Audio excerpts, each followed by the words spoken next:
Emotions, جذبات برحق ہیں ان کے، جو کیفیت اس وقت مڈل ایسٹ کے اندر ہے، جو الائنس واردات باریک ڈاکٹر صاحب ڈالنے جا رہی ہے، کوئی بات سینسر نہ کریں جی بالکل نہیں ہوگی، ورنہ دوبارہ میں نہیں آؤں گا نہیں اس پروگرام میں۔ آپ واحد میں بتاؤں آپ کو، سنو ٹی وی مدینہ ثانی آپ کے ساتھ میرے پوڈ کاسٹ ہوئے، ایک ایک لفظ آپ کا وائرل ہوتا ہے۔ آپ نے کہا ہم یتیم ہیں، ہم آپ کے ساتھ کھڑے ہیں، کوئی بالکل یتیم نہیں یتیم ہے۔ ہمارا علماء کو ایک 20 مہینے کے بعد، ہمارا علماء کو 20 مہینے کے بعد یاد آ گیا فتویٰ دینے کی۔ بالکل غلط جب ہے۔ غزہ ختم ہو چکا تھا، جب غزہ میں کچھ بچا ہی نہیں ہے، جب 70,000 سے زیادہ شہادت ہو چکی ہے، جب بیت المقدس قبلہ اول کا بھی حرمتی 1000 بار ہو چکی ہے، جب ہمارا علماء کو فتویٰ دینا یاد آ گئے۔ احمد حسن العربی صاحب کیا کہیں گے آپ؟ بات سیدھی آپ کی کورٹ میں۔ جی دیکھیں، جو باتیں انہوں نے کہی ہیں بالکل اس میں 100% اگری کرتا ہوں۔ ہر مسلمان 100% اگری کرتا ہے۔ اور غزہ کا جو ایشو ہے، جو فلسطین کا مسئلہ ہے، وہ صرف غزہ کا نہیں ہے، وہ پوری امت کا ہے۔ اس کی ذمہ داری بھی پوری امت پہ ہے، اور اس کا جواب بھی پوری امت سے لیا جائے گا، اور اس میں کسی کو کوئی ڈاؤٹ نہیں ہے۔ پوری مسلم دنیا غزہ کے ساتھ کھڑی ہے۔ حکومتیں کیا فیصلہ کر رہی ہیں مسلم ورلڈ کی، مڈل ایسٹ کی، وہ ان کا ایک اکاؤنٹیبلٹی ان کے ساتھ ہے۔ اور ظاہر ہے کوئی بھی زیرو آدمی جو دل رکھتا ہے، جس کے اپنے گھر میں بچے ہیں، جو تھوڑا سا بھی انسان ہے، وہ نہیں برداشت کر سکتا جو غزہ میں ہو رہا ہے۔ انسانی تاریخ میں اس سے بڑا جینوسائیڈ نہیں ہوا، نہیں ہوا، نہیں ہو سکتا۔ کون سا ایسا ظلم، کون سا ایسا ٹارچر ہے جو کتابوں میں لکھا ہو، جو تاریخ میں کبھی ہوا ہو، اور وہ اس پچھلے 21 مہینوں میں غزہ میں نہ ہوا ہو؟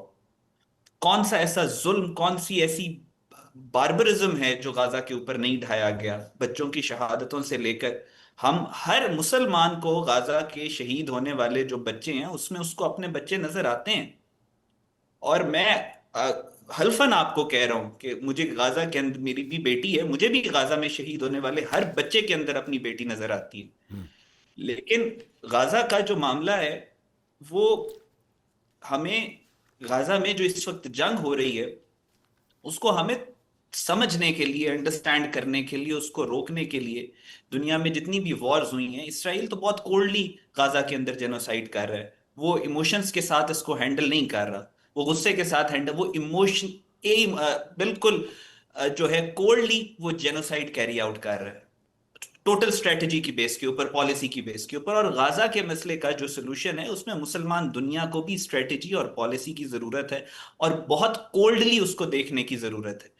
آپ اس وقت جو باتیں چل رہی ہیں ابراہیم اکارڈ کی یا 2 اسٹیٹ سلوشن کی، ان ساروں کو سمجھنے کے لیے you have to understand the dynamics of Middle asset.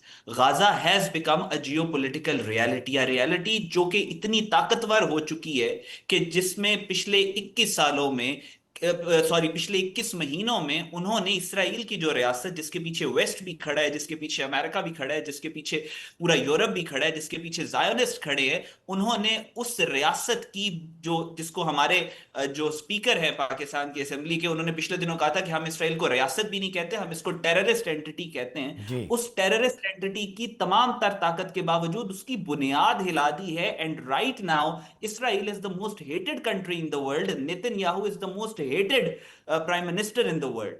اور اب ایکویشن کے اندر تبدیلی یہ آئی ہے کہ امریکہ کے اندر بھی فسادات ہے، امریکہ کے اندر اکنامک میلٹ ڈاؤن ہے، امریکہ کے اندر پولیٹیکل جو ہے وہ جو چیزیں ہیں وہ بہت تیزی سے ڈیٹیریوریٹ ہو رہی ہیں۔ امریکہ کے اندر ایک آواز بہت طاقتور ہو گئی ہے کہ امریکہ کو مڈل ایسٹ کی جنگوں سے، یا دنیا میں کہیں پہ بھی اسرائیل کی جنگوں سے نکلنا پڑے گا۔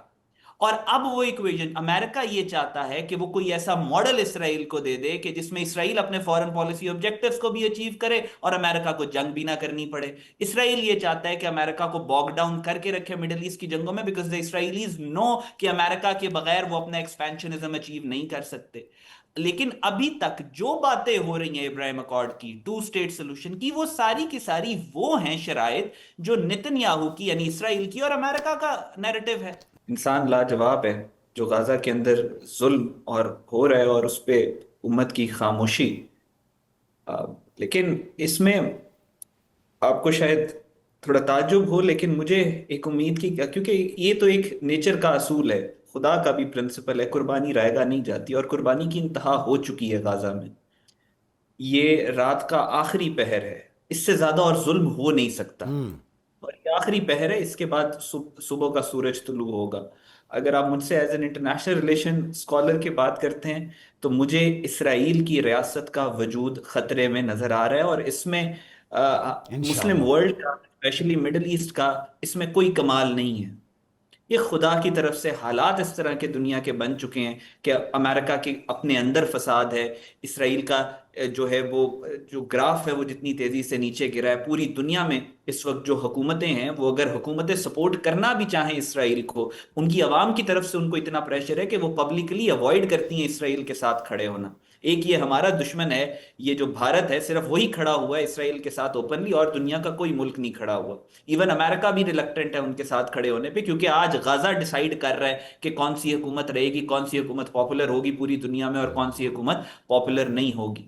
سو حالات مڈل ایسٹ کے بہت تیزی سے تبدیل ہو رہے ہیں۔ مجھے اسرائیل کا وجود اس وقت خطرے میں نظر آ رہا ہے، جس طریقے سے اسرائیل کو چھوڑ کے جا رہے ہیں، جس طریقے سے پوری دنیا میں بیشنگ ہو رہی ہے، جس طریقے سے امریکہ اپنی پاور ایکسٹریکٹ کر رہا ہے، اور امریکہ کے مقابلے پہ جو دو طاقتیں اس وقت دنیا میں اوپر آ رہی ہیں، چائنا اور رشیا، وہ اسرائیل کو سپورٹ کرنے کے لیے تیار نہیں ہے۔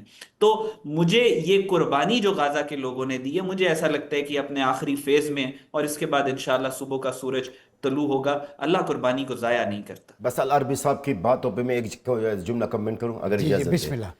اگر اس وقت غزہ کی عوام ثابت قدم ہیں تو آپ یقین کریں صرف یہ اللہ تعالیٰ کی اور قرآن پاک کی طاقت سے ہے، کیونکہ ہمارے عوام، غزہ کے عوام بار بار 1 2 3 آیتیں ہیں اور 2 3 چیزیں جو دہراتے ہیں، وَلَا تَقْنَطُوا مِن رَحْمَةِ اللَّهِ، دوسرا ہے حسبنا اللہ ونعم الوکیل، نعم المولا ونعم النصیر۔ یقین کریں اس وقت میرے غزہ کے عوام کے اندر اگر صبر ہے، استقامت ہے، تو اللہ کی طرف سے ہے، باقی نہ ہی امت مسلمہ سے ان کو امید ہے، اور نہ امت مسلمہ سے ان کو کچھ اچھی توقعات ہے، بس اور کچھ بھی نہیں ہے۔ باقی جو العربی صاحب نے فرمایا ہے نا کہ اسرائیل کا زوال نظر آ رہا، میں اس کا بالکل اختلاف کروں گا۔ میں تو کہوں گا اسرائیل کا زوال نہیں، اسرائیل کا مزید عروج ہو رہا ہے۔ جو امت مسلمہ کا حال میں دیکھ رہا ہوں، جو امت مسلمہ کا حال اور عربوں کا جو حال دیکھ رہا ہوں، مجھے لگتا ہے گریٹر اسرائیل ابراہم اکارڈ، اس کا تو یہ ابراہم اکارڈ کا تو وہی ہے نا،